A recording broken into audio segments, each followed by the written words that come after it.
My name is Corey, and at 30 years old, I thought I understood my family. That changed during our monthly dinner, when Dad casually asked if the money had helped with my furniture business. I stared at him, genuinely confused. What money? Dad froze mid-bite, fork suspended in air. I turned toward Mom, whose face had drained of color. She couldn't even pretend to meet my eyes. The silence felt like concrete hardening around us all. In that moment, I knew something in our family had just fundamentally broken. If you are watching this video now, please take a second to hit that like button and subscribe. Let me know where you are watching from in the comments below. Trust me, what happens next will make you question everything about family loyalty. Growing up in Portland, I always thought we were your typical middle-class American family. My dad, Thomas, worked as an accountant for a local firm, putting in long hours during tax season and providing us with a stable, if modest, lifestyle. He was never the affectionate type, showing his love through financial security rather than words or hugs. I remember birthdays marked by savings bonds rather than toys, and conversations that revolved around practical matters rather than emotions. Mom, Diane, presented herself as the nurturing counterbalance to Dad. She stayed home to raise my sister and me, apparently sacrificing her own career ambitions for our sake. She baked cookies for school events, volunteered for field trips, and seemed to create the perfect home environment. Looking back, I can see the warning signs I missed as a kid. The way she would subtly undermine Dad at dinner, making small comments about his long hours or questioning his decisions. Her tendency to triangulate conversations, telling me one thing and my sister another, creating small rifts between family members that she alone could mediate. The cracks in my parents' marriage showed in subtle ways. They rarely argued openly, but the tension filled our home like invisible smoke. Dad would retreat to his office after dinner, while Mom would watch television alone. They slept in the same bedroom, but led increasingly separate lives as the years passed. After graduating with a business degree from Oregon State, I decided to pursue my passion for woodworking. During college, I had discovered a talent for crafting furniture, finding peace and purpose in transforming raw wood into functional art. My professors encouraged me to consider it as more than a hobby. But when I told my parents about my plan to start a custom furniture business, their reactions were telling. Dad immediately questioned the financial viability, pulling out a notepad to calculate potential earnings versus expenses. Mom, however, smiled and said all the supportive things you would expect from a loving parent.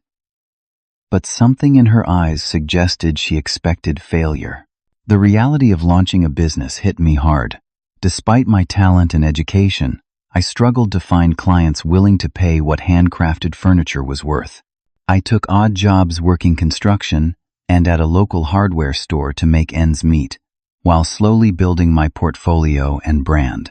Each evening, I would work in my small apartment, converting my living room into a workshop and sleeping surrounded by sawdust and the smell of varnish.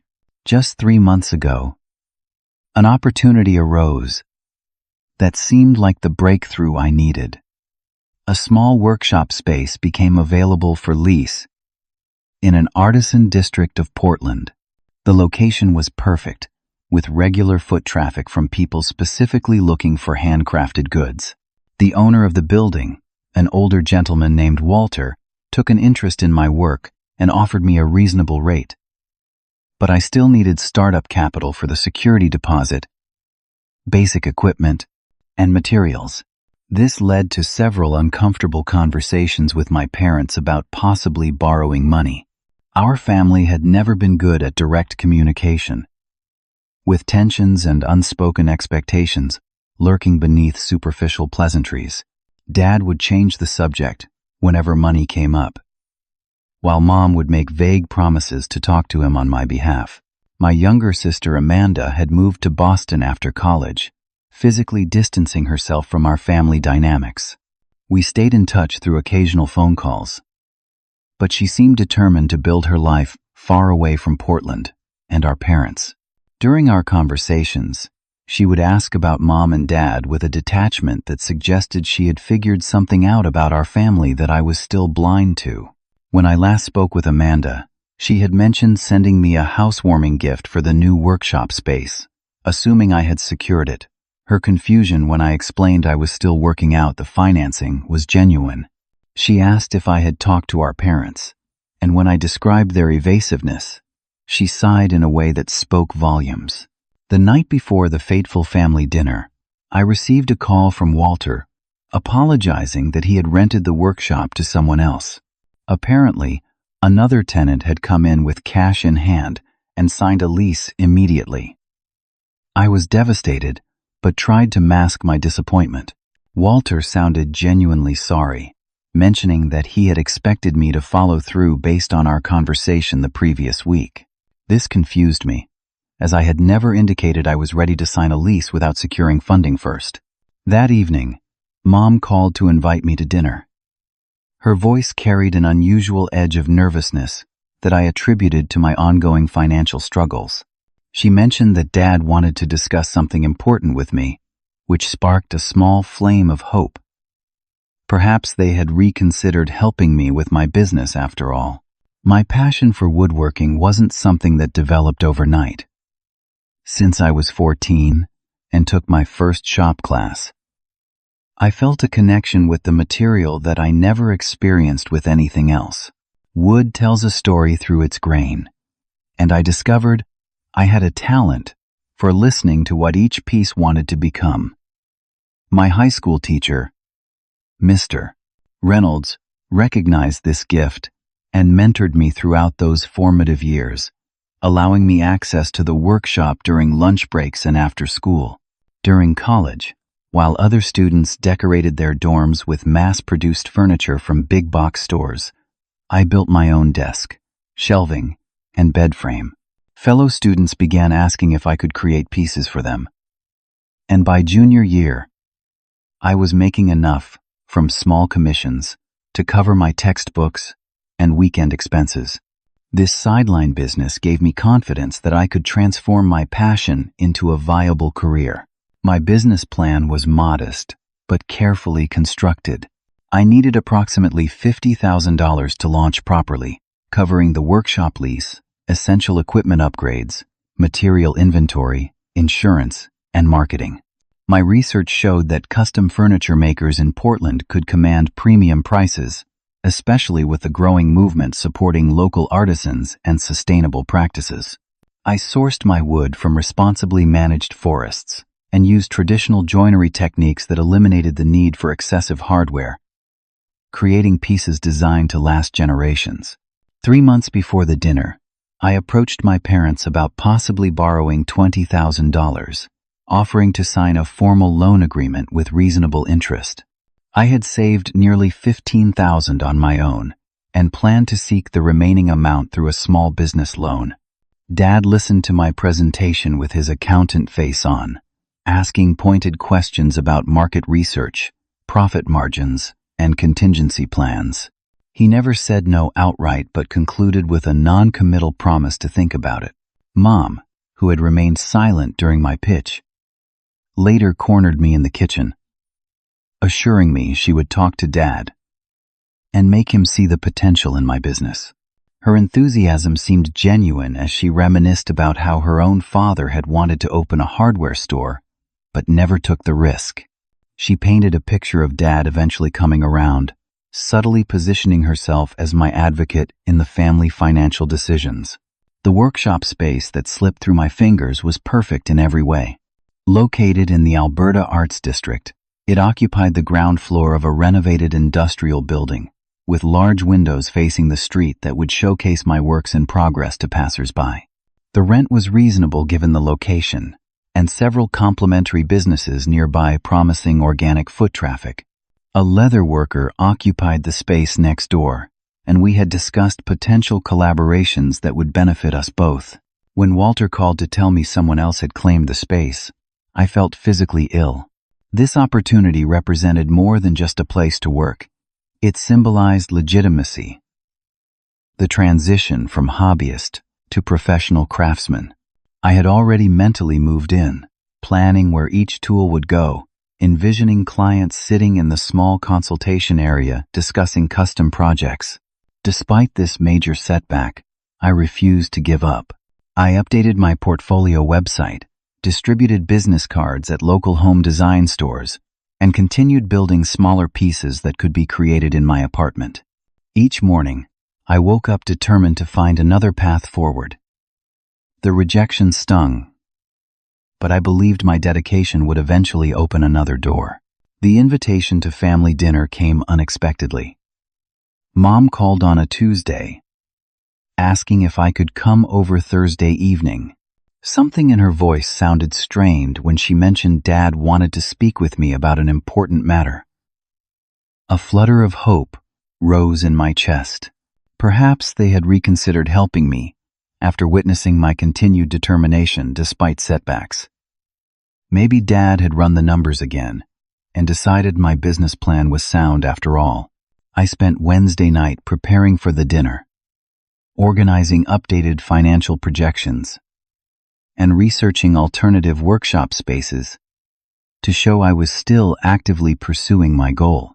If they were willing to help, I wanted to demonstrate that their investment would be protected by my diligence and adaptability. I even created a small jewelry box from walnut as a gift for Mom, incorporating the butterfly inlay technique she had admired in previous pieces. On Thursday afternoon, I received a strange call from Walter. He mentioned someone had been by asking questions about why I had withdrawn my interest in the workshop. Confused, I explained I had never withdrawn interest. I simply had been unable to provide the deposit when another tenant appeared. Walter seemed equally confused, saying a woman claiming to be my business partner had told him I had found another space. The description he provided sounded disturbingly like my mother, but I dismissed the thought as paranoid. What reason would she have to sabotage my opportunity? Driving to my parents' house that evening, I rehearsed how I would approach the topic of financial help. I would emphasize the business aspects, rather than appealing to family obligation. Dad respected professionalism, and I needed to present myself as a sound investment, not a child asking for handouts. I parked in the driveway, took a deep breath, and grabbed both my portfolio and Mom's gift, believing this dinner might mark the beginning of a new chapter in my furniture-making journey. Stepping into my parents' house always triggered a cascade of memories. The familiar scent of lemon furniture polish mixed with the subtle fragrance of Mom's favorite candles. The hardwood floors I had helped Dad refinish during my high school summer break still gleamed under the soft lighting. Family photos lined the hallway, documenting our collective history in awkward school portraits and stiff holiday poses. None captured the underlying tensions that had always simmered beneath our family surface. Mom greeted me with a hug that felt slightly desperate, her fingers clutching my shirt a moment too long. Her eyes darted over my shoulder, as if checking whether Dad was watching our interaction. The kitchen counters were crowded with more food than 3 people could possibly eat. Stress cooking had always been Mom's tell when she was anxious. Dad emerged from his study with reading glasses perched on his nose and a forced smile that didn't quite reach his eyes. We shook hands formally, his grip firm but brief. He asked about traffic and the weather, safe topics that required no emotional investment. When I presented Mom with the walnut jewelry box, her reaction was puzzling. Rather than her usual effusive praise, she glanced quickly at Dad before thanking me. She placed it on a side table without examining the craftsmanship or opening it. Behavior entirely out of character for her. Typically, she would make a show of admiring my work, especially in front of Dad, as if proving the value of my chosen career. As we moved to the dining room, Mom kept steering the conversation toward my business progress. asking leading questions that seemed designed to create a specific impression. Had I found a suitable workshop yet? Was I getting more commissions? Had that wealthy client from Lake Oswego ordered the dining table we had discussed last month? Her questions contained details I had never mentioned to her, fabrications that painted my situation as more successful than reality. Dad listened with a deepening frown, occasionally interjecting with specific financial questions. How much was my monthly revenue? Had I established business credit? When I answered truthfully about my struggles and modest gains, an uncomfortable tension filled the room. Dad looked increasingly confused, while Mom jumped in to embellish my responses, adding fictional clients and commissions to my truthful accounts. In the kitchen between courses, Mom nervously rearranged serving dishes and spoke in hushed, rushed tones. She instructed me to emphasize the positive aspects of my business when talking to Dad. When I asked why she was inventing success stories on my behalf, she dismissed my concern with a tight smile, saying, "Your father needs to see you're doing well with his investment." The phrasing struck me as odd since Dad had never agreed to invest in my business. But before I could question her further, she shooed me back to the dining room with a bowl of mashed potatoes. The conversation shifted to neighborhood gossip as Mom detailed the affairs of people I'd barely remember from childhood. The Johnsons were divorcing after 30 years. The Peterson son had been arrested for something Mom alluded to, but wouldn't specify. Mrs. Wilson, from 3 doors down, had passed away, leaving her house to a nephew nobody had met. The minutiae of strangers' lives filled the air like static, preventing any meaningful discussion. Throughout the meal, I noticed Dad studying me with increasing intensity.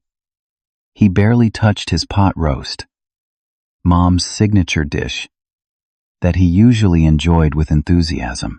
His questions became more pointed as dinner progressed. Had I made any major purchases recently?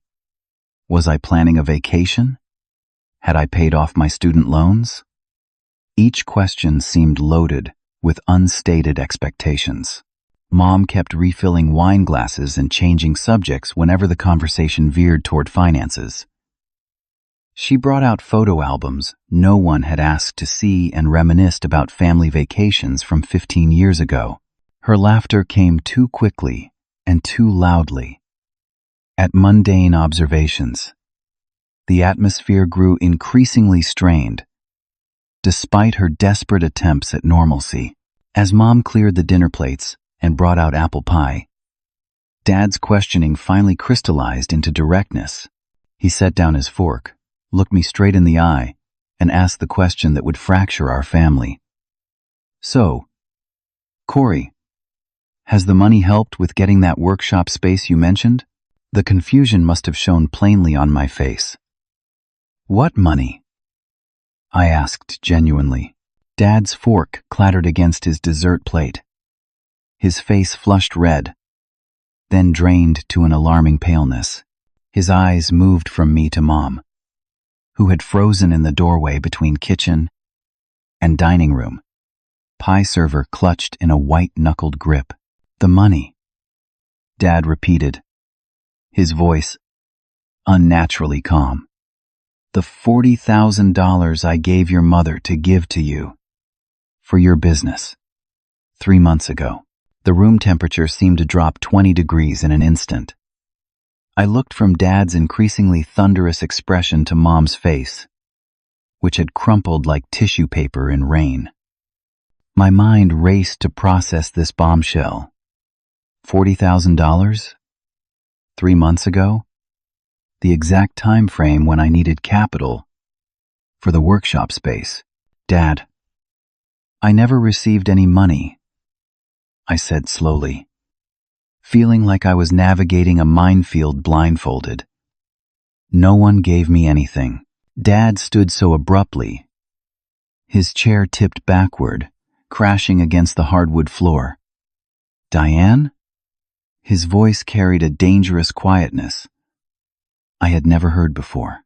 His use of Mom's first name rather than the usual endearment signaled the severity of the moment. Mom's hands trembled so violently the pie server clattered to the floor, splattering apple filling across the dining room rug.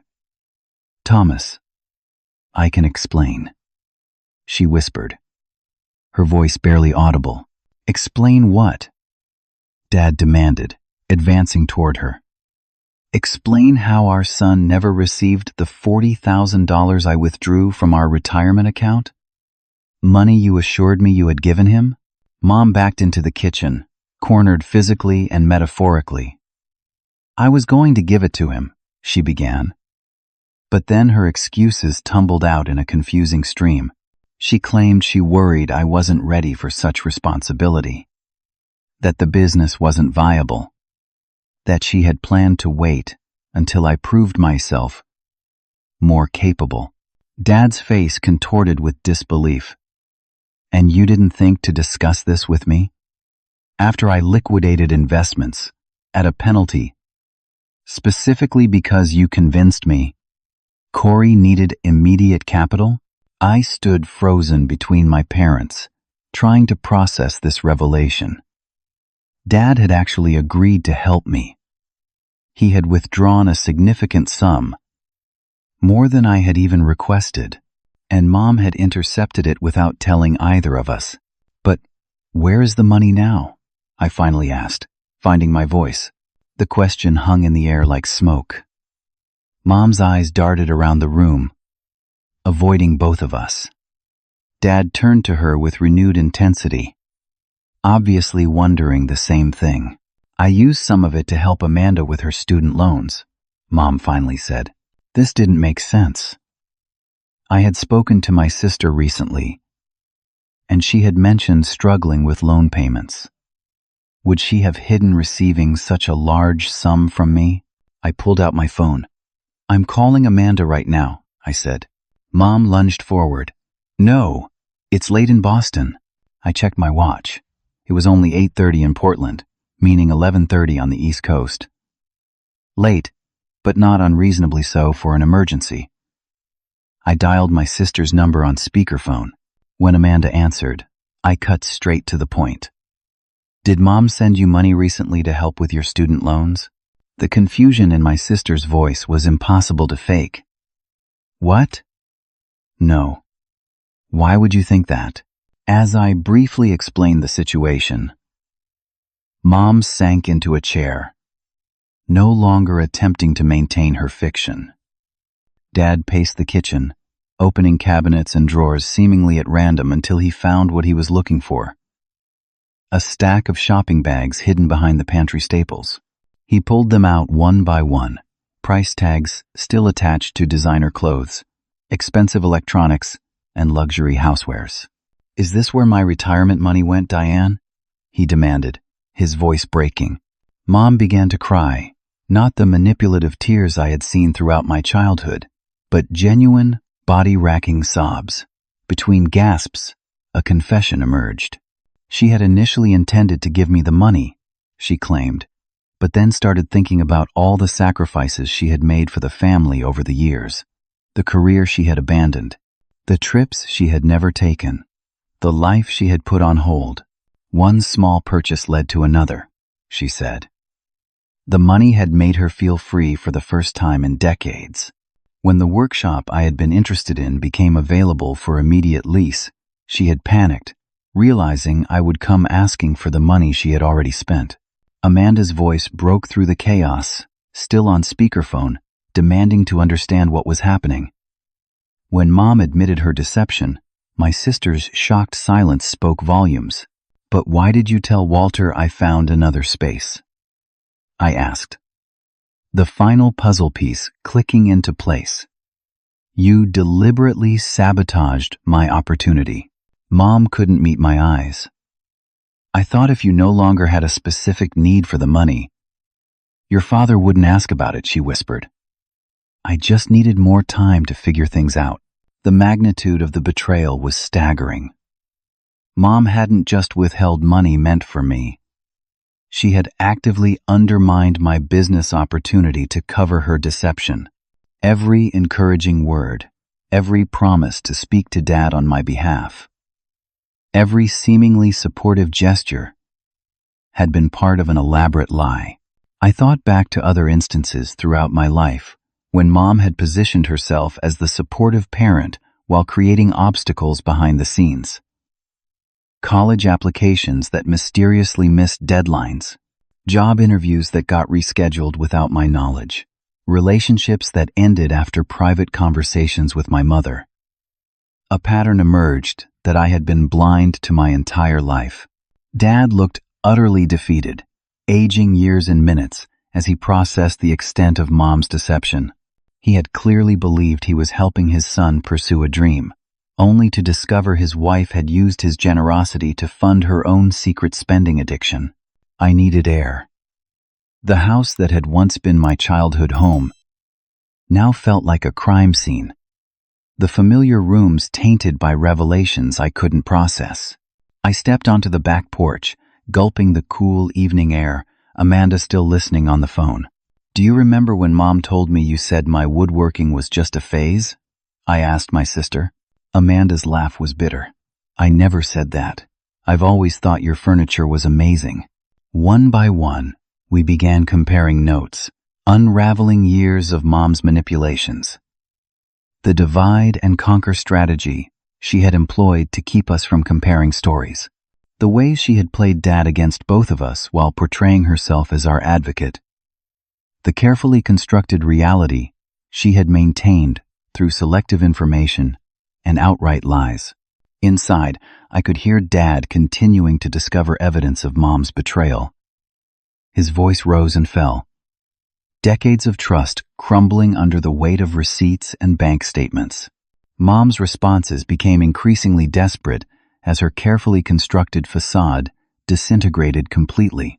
I leaned against the porch railing, feeling simultaneously devastated and strangely liberated. The family dynamic I had accepted as normal my entire life suddenly revealed itself as profoundly dysfunctional. The revelation hurt, but understanding the truth offered a clarity I had never experienced before. Dinner lay abandoned on the table, congealing into an unappetizing reminder of how quickly normalcy can shatter. Dad retreated to his study, the soft click of the door lock signaling his need for solitude to process the betrayal. Through the closed door, I could hear drawers opening and closing, papers shuffling, as he presumably began investigating the extent of Mom's financial deceit. Left alone with Mom in the kitchen, I found myself in the surreal position of witnessing her desperate attempts to rewrite the narrative in real time. Her tear-streaked face hardened into a mask of righteous indignation as she moved from confession to justification. "You don't understand what it's like to give up everything for a family," she said, aggressively loading the dishwasher. "All those years I supported your father's career, raised you and your sister, kept this house running. Don't I deserve something for myself after all that sacrifice?" The manipulation tactic was familiar, but now I could see it clearly for what it was. Mom had always positioned herself as the selfless martyr while actively undermining those around her. I remained silent, which seemed to unnerve her more than any accusation could have. "Your father has always been controlling with money," she continued, her voice taking on a rehearsed quality that suggested she had practiced this defense. "I was going to replace the funds before he noticed. It wasn't just for me, you know. Some of it went toward a security deposit for Amanda's new apartment." That claim jerked me back into the conversation. "Mom, I just spoke to Amanda. She said you didn't send her any money." Mom faltered only briefly before adjusting her story. "Well, I was planning to help her. The check is written. I just haven't mailed it yet." I held her gaze until she looked away, unwilling to indulge the lie any further. "May I see this check?" Her refusal came too quickly. "It's in my personal checkbook. Private." I pulled out my phone again. "Let's call Amanda back right now and ask if she's expecting money from you for a security deposit." Mom's hand shot out, nearly knocking the phone from my grasp.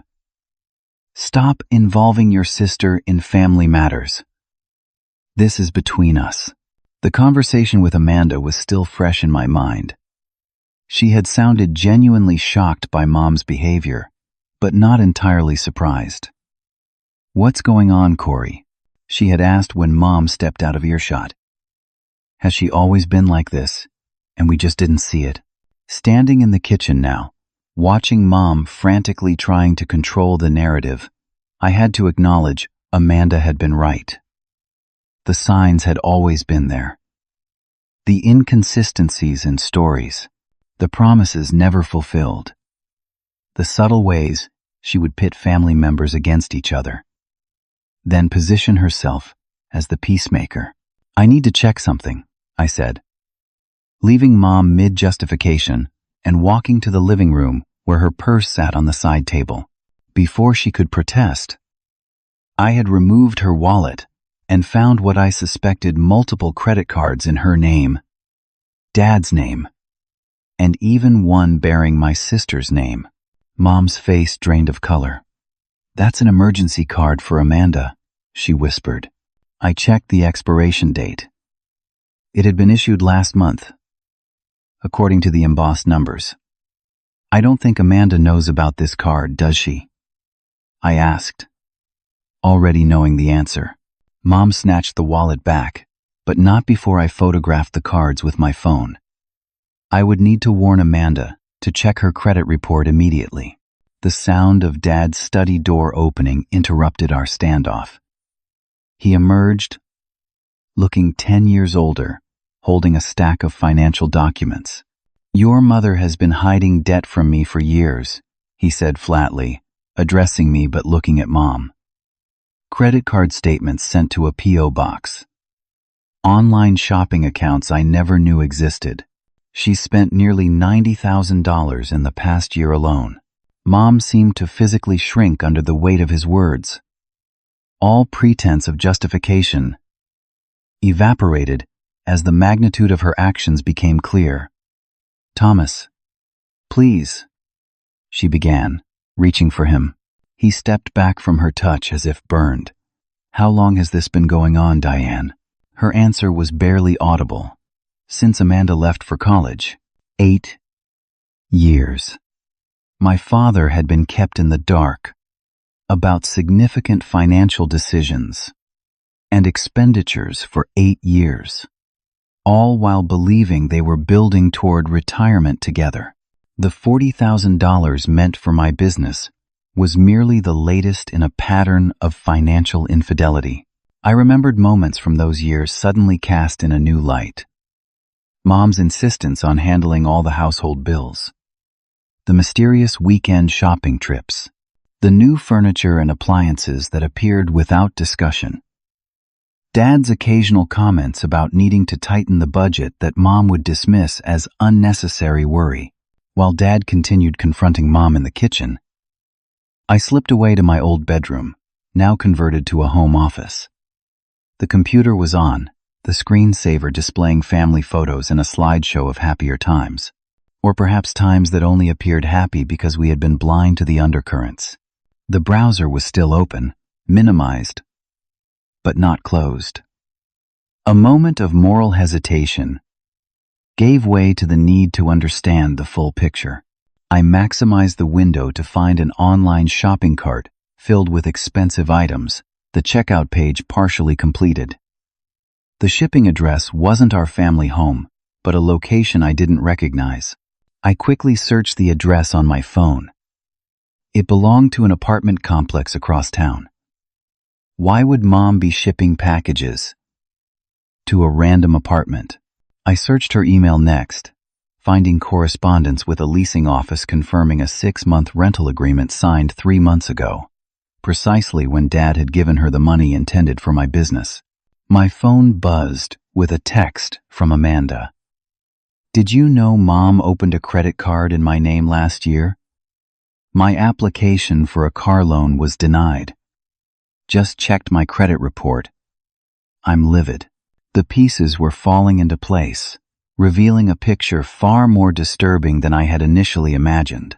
Mom hadn't just made a one-time mistake with Dad's money. She had been living a double life, creating a financial house of cards that was now collapsing around all of us. I felt a strange mix of rage and heartbreak. The mother I thought I knew, a woman who had packed my lunches, attended my school events, and seemingly supported my dreams, had been systematically deceiving our entire family for years. Every expression of care now seemed suspect, potentially part of a larger manipulation. Yet beneath the anger, a more complex emotion emerged. I recognized in Mom's behavior a profound unhappiness, a desperate attempt to fill some void through material acquisition and control. It didn't excuse her actions, but it helped me understand them in a way that would eventually be crucial to my own healing. I returned to the kitchen, where the confrontation had reached a new level. Dad had apparently called their financial advisor despite the late hour, confirming unauthorized withdrawals from their joint accounts. Mom had moved from denial to tearful pleas, begging for understanding and forgiveness. The sight was both pitiful and infuriating. I wanted to leave, to escape this imploding family drama, but I also felt responsible for triggering the revelation. More importantly, I needed answers about my own situation. The opportunity I had lost, the trust that had been violated, the lies I had believed from someone who was supposed to love me unconditionally. Dad looked up as I entered, his expression hardening with resolve. "I'm calling a lawyer tomorrow," he said simply. "Your mother and I need to separate our finances immediately." The finality in his voice made it clear this wasn't just about money. It was about a fundamental breach of trust that might never be repaired. The following morning, I woke after a restless night on my childhood bed, mind churning with revelations and uncertainties. The familiar sounds of breakfast preparation drifted up from the kitchen, creating an illusion of normalcy that felt almost obscene after the previous night's discoveries. I considered slipping out before facing either parent again, but knew avoidance would solve nothing. This situation required direct confrontation and strategic action. Downstairs, Dad sat alone at the kitchen table, coffee untouched before him, looking exhausted, but composed. Mom was noticeably absent. "Your mother is staying with her sister for a few days," he said before I could ask. "We both need space to figure out next steps." I poured myself coffee and sat across from him, searching for words adequate to the situation. Before I could speak, Dad pushed a check across the table toward me. "This is $20,000, he said. "Half of what I originally intended for your business. It's not the full amount, but it's what I can manage right now without further damaging my retirement fund." The gesture caught me off guard. "Dad, you don't have to do this. This situation isn't your fault." His tired smile held more sadness than joy. "I made you a promise through your mother. The fact that she broke that promise doesn't release me from my commitment. Family should mean something, Corey." The simple statement hit harder than any grand declaration could have. Throughout my childhood, Dad had expressed his love through provision and reliability rather than words. This check represented not just financial support, but an affirmation of our relationship that transcended Mom's betrayal. "We need to talk about what happened," I said gently. "About the workshop space, the money, all of it." Dad nodded, straightening his shoulders with visible effort. For the next 2 hours, we engaged in perhaps the most honest conversation we'd ever had. I learned that Mom had convinced him my business was already succeeding beyond my initial projections, that I had secured multiple high-end commissions requiring immediate capital for materials and labor. She had presented the $40,000 as an investment in an already thriving enterprise rather than seed money for a struggling startup. When he asked why I hadn't thanked him or provided updates on how I was using the money, Mom had intercepted the conversation.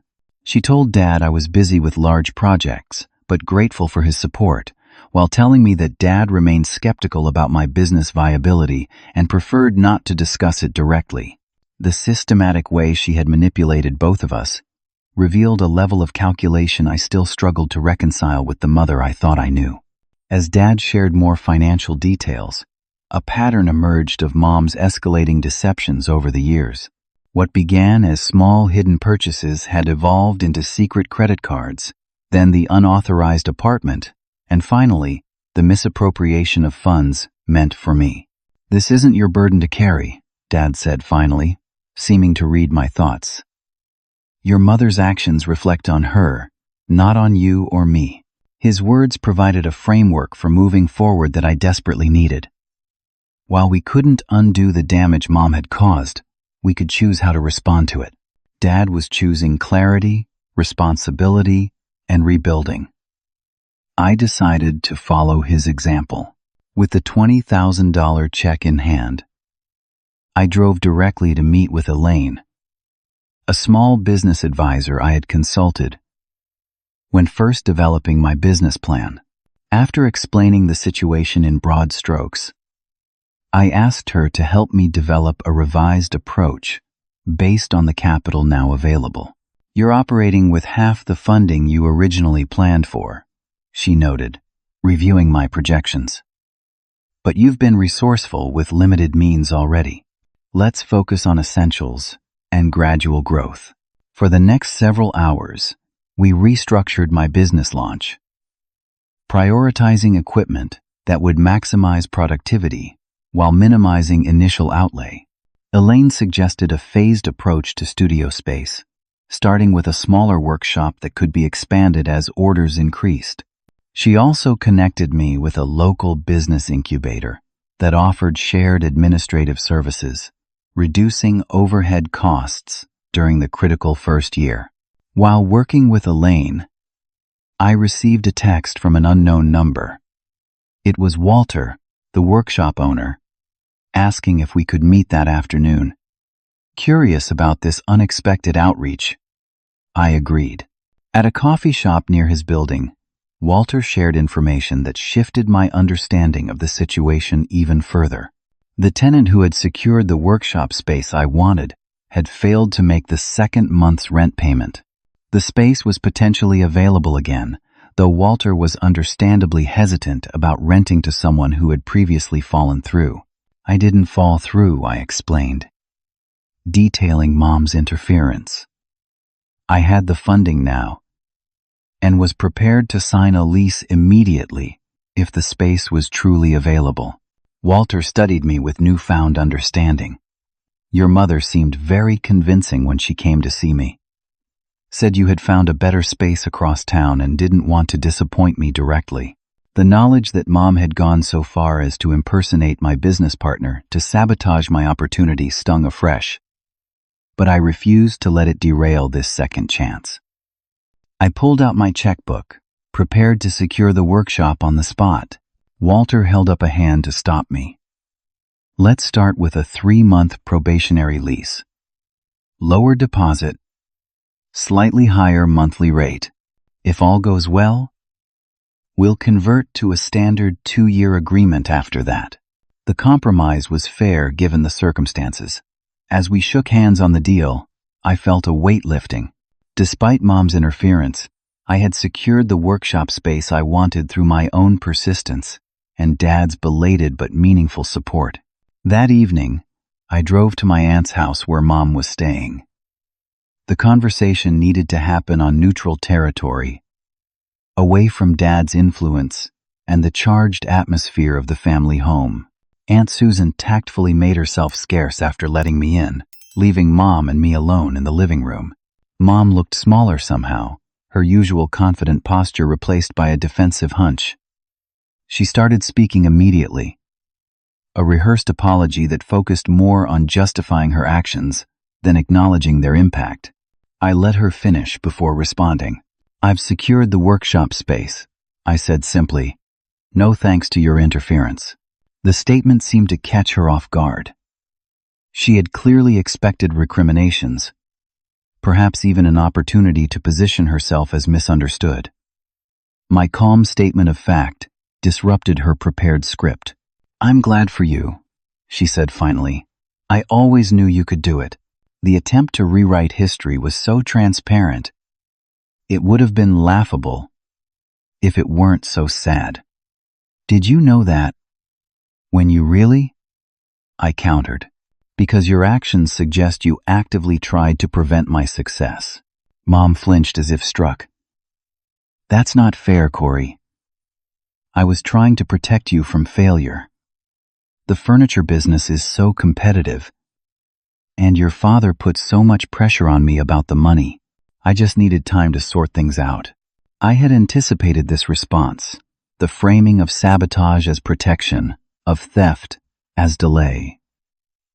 For the first time in my life, I saw clearly the mechanics of Mom's manipulations, rather than just their effects. She genuinely seemed to believe her own distortions, recasting selfish actions as maternal concern after the fact. Instead of arguing, I placed a folder on the coffee table between us. "This contains copies of all the evidence I've gathered," I said evenly. "The credit card in Amanda's name, the secret apartment lease, the conversation with Walter confirming you impersonated my business partner. Dad already has the financial records, but Amanda and I need you to understand that we know the full extent of what you've done." Mom's face crumpled, the facade of misunderstood caregiver giving way to the reality of her situation. "You're all turning against me," she whispered. "No, Mom. We're setting boundaries with you. There's a difference. I need you to understand that I can't trust you right now. Maybe not for a long time. Any relationship we have going forward will depend on your willingness to get help and take responsibility for your actions without excuses." The conversation that followed was painful but necessary. Mom cycled through denial, anger, bargaining, and finally, a glimpse of genuine remorse. I made no promises of forgiveness or reconciliation, focusing instead on clear expectations for her behavior going forward. No contact with my business associates. No financial involvement in my life whatsoever. Mandatory therapy for her shopping addiction and manipulative tendencies if she wanted any relationship with me in the future. As I prepared to leave, Mom made one last attempt to regain control. "I could help you with the workshop decoration," she suggested. "I've always had an eye for design." The offer revealed how little she had absorbed from our conversation. "No, thank you," I replied firmly. "My business needs to succeed or fail based on my efforts alone. Your help comes with too many strings attached." Walking to my car, I felt a complex mix of emotions. Sadness for the mother-son relationship I had believed in, but now questioned. Anger at the opportunities delayed by her deception. But beneath those feelings ran a current of unfamiliar strength. For perhaps the first time in my life, I had confronted Mom's manipulation directly, instead of accommodating or ignoring it. The following weeks passed in a blur of activity. With the workshop secured and basic equipment in place, I threw myself into establishing my business properly. Local artisan markets provided opportunities to display smaller pieces and make connections with potential clients. A home design blogger featured my work, leading to commission inquiries from across the Pacific Northwest. Dad filed for legal separation from Mom, a process that revealed even more financial secrets and necessitated untangling decades of shared assets. He seemed simultaneously devastated and relieved, often stopping by my new workshop to help with renovations or simply sit quietly, finding peace in the rhythmic sounds of woodworking. Amanda flew in from Boston, ostensibly to deal with the fraudulent credit card Mom had opened in her name, but also to reconnect with Dad and me. We spent evenings at my apartment, comparing childhood memories, and recognizing patterns of manipulation we had previously accepted as normal family dynamics. These conversations were painful, but healing, allowing us to rebuild our sibling relationship without Mom's triangulation. When Amanda returned to Boston, we committed to weekly video calls, maintaining our reconnection independent of Mom's involvement.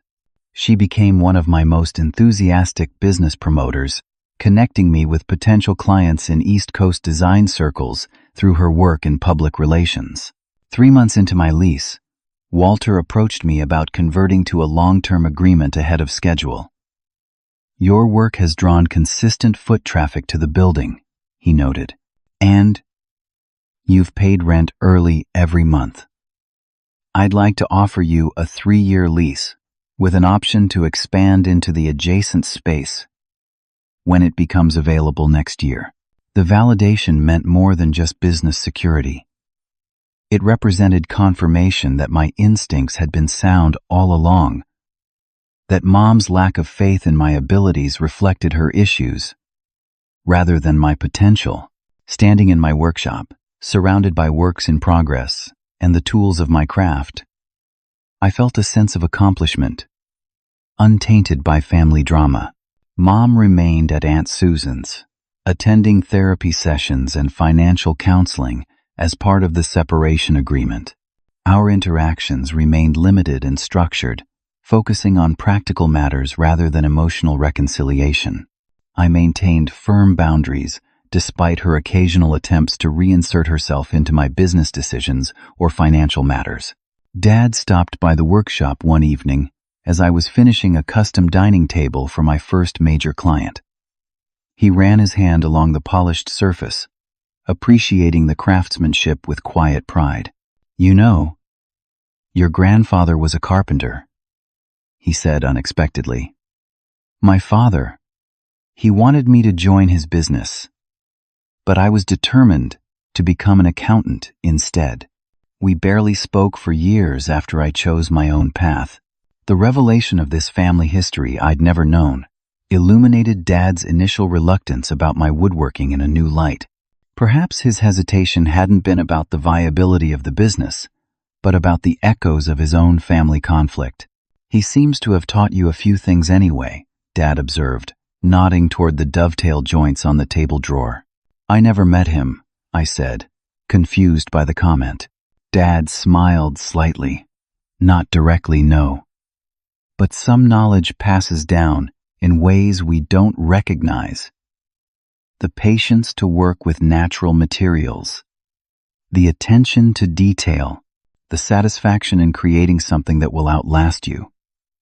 Those values find their way through generations, even when we think the connection is broken." In that moment, standing beside my father in a workshop he had helped make possible despite considerable betrayal and loss, I recognized a profound truth. Family legacy transcends the individuals who damage it.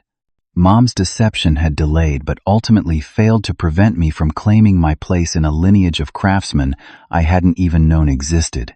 6 months after that fateful family dinner, I stood in my workshop surrounded by the tangible evidence of transformation. Custom furniture pieces in various stages of completion filled the space that had once seemed like an impossible dream. The large front windows showcased my work to passers-by, drawing in curious visitors who often became clients. The initial 3-month probationary lease had extended into a 3-year commitment with favorable terms, giving me the stability needed to build my business with confidence. The journey to this point had been neither straight nor easy. Each piece of furniture in my workshop represented not just craftsmanship but personal resilience. The reclaimed oak dining table commissioned by a local restaurant owner symbolized second chances and new purpose from discarded materials. The walnut rocking chair with intricate inlay work demonstrated patience and attention to detail both in woodworking and in rebuilding trust. The maple bookshelves designed for a university library stood as testimony to creating something meant to serve others for generations. My relationship with Dad had fundamentally changed, evolving from the formal, somewhat distant connection of my childhood into a more authentic bond based on mutual respect and shared experience. The financial betrayal that could have driven us apart instead created space for honest communication that had never existed before. Dad visited the workshop weekly, sometimes helping with accounting questions, other times simply sitting quietly with a cup of coffee, finding peace in the rhythms of my work. The legal separation between my parents had finalized, with Dad maintaining the family home while Mom continued living with Aunt Susan. The financial disentanglement revealed even more extensive deception than initially discovered, with hidden debts and secret accounts stretching back nearly a decade. Dad had absorbed significant financial losses to settle these obligations, delaying his retirement plans, but gaining a freedom from manipulation that he admitted was worth the cost. My connection with Mom remained limited and carefully bounded. After 3 months of refusing therapy, she had finally begun working with a psychologist specializing in compulsive spending and personality disorders. Our interactions remained structured and infrequent, primarily consisting of supervised family sessions with her therapist present. I maintained firm boundaries around business discussions, refusing to share details about clients or finances despite her continued attempts to insert herself into these aspects of my life. The hardest lesson had been accepting that Mom's behavior reflected deep-seated issues beyond my power to fix. Her manipulation and financial deceit stemmed from unresolved needs and psychological patterns established long before my birth. Understanding this helped me separate her actions from my self-worth, recognizing that her lack of faith in my business reflected her own insecurities rather than my capabilities. Amanda and I had developed a closer relationship than ever before, unmediated by Mom's triangulation tactics for the first time in our adult lives. My sister had secured a promotion at her public relations firm in Boston and begun dating someone she described as genuine and straightforward, qualities she now recognized as essential after our family revelations. We spoke weekly by video call, sharing victories and challenges with a newfound honesty that strengthened our sibling bond. On a professional level, my furniture business had found its niche in the Portland artisan community. Commissions now came regularly, allowing me to be selective about projects and focus on pieces that challenged my craftsmanship. A feature in a regional design magazine had brought attention from higher-end clients, including an architectural firm that contracted me to create custom pieces for their luxury home projects. Walter, my landlord, had become something of a mentor, introducing me to other craftspeople in the building and sharing business wisdom from his 40 years in property management. The betrayal that nearly cost me this workshop space had ironically created a relationship that provided ongoing support and guidance. The $40,000 originally intended for my business startup had never been fully recovered. Dad's $20,000 check had provided essential capital, while the remainder I earned through disciplined saving and strategic business decisions. In an unexpected way, this financial challenge forced me to develop resourcefulness and creativity that might have remained dormant with easier funding. One afternoon, a young woman entered my workshop carrying a small wooden box that looked vaguely familiar. "My nephew made this in high school," she explained. "It's falling apart, and I wondered if you could repair it." As I examined the box, I recognized the technical mistakes of a beginner, the same errors I had made in my early woodworking attempts. Rather than simply fixing it, I offered to show the woman's nephew how the repair could be done, turning the process into a learning opportunity.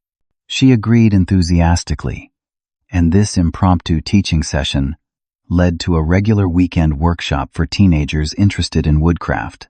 These classes became an unexpected source of joy, allowing me to pass on knowledge while witnessing the same spark of creation I had experienced in my youth.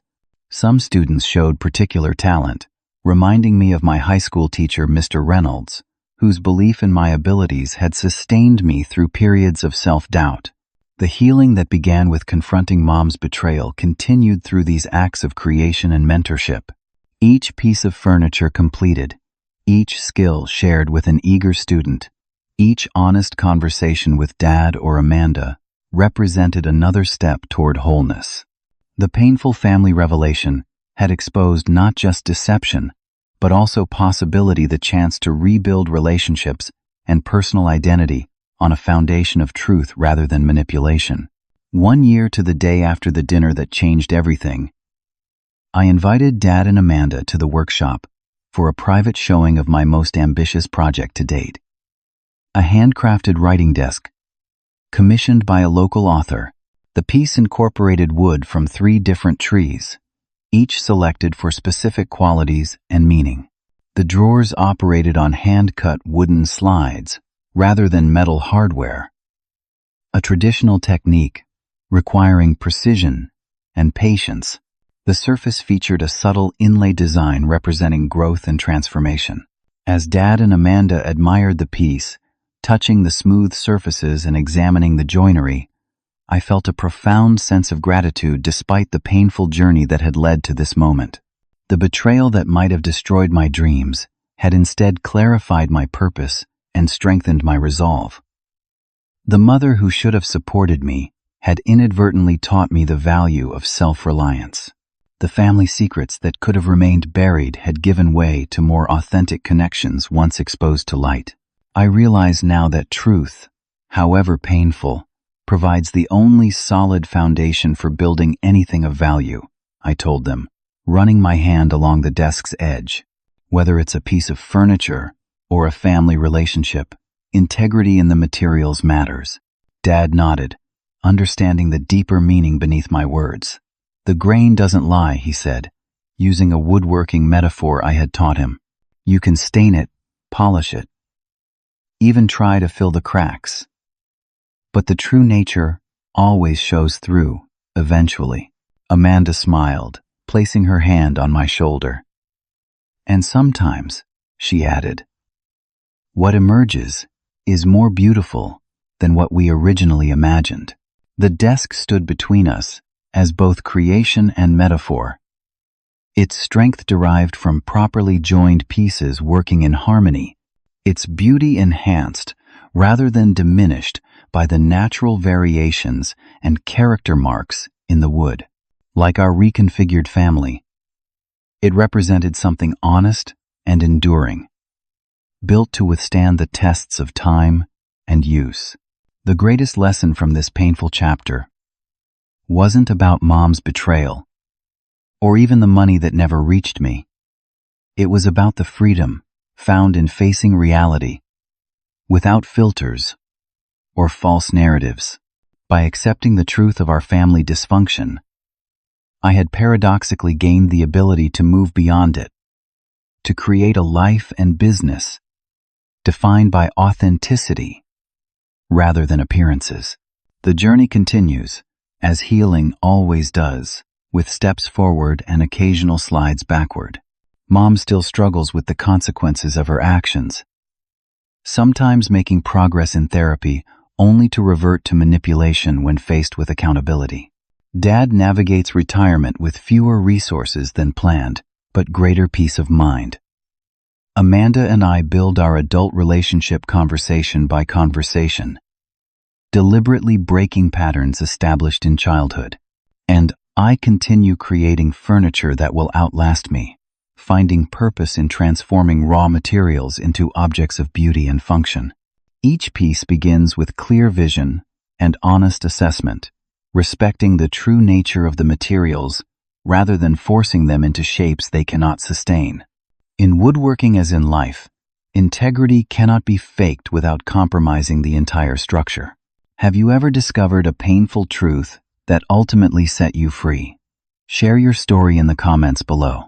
If this resonated with you, please hit the like button and subscribe to hear more stories about finding strength through difficult family revelations. Thank you for listening to my journey from betrayal to rebuilding. Sometimes the tables we turn are the ones we crafted ourselves all along.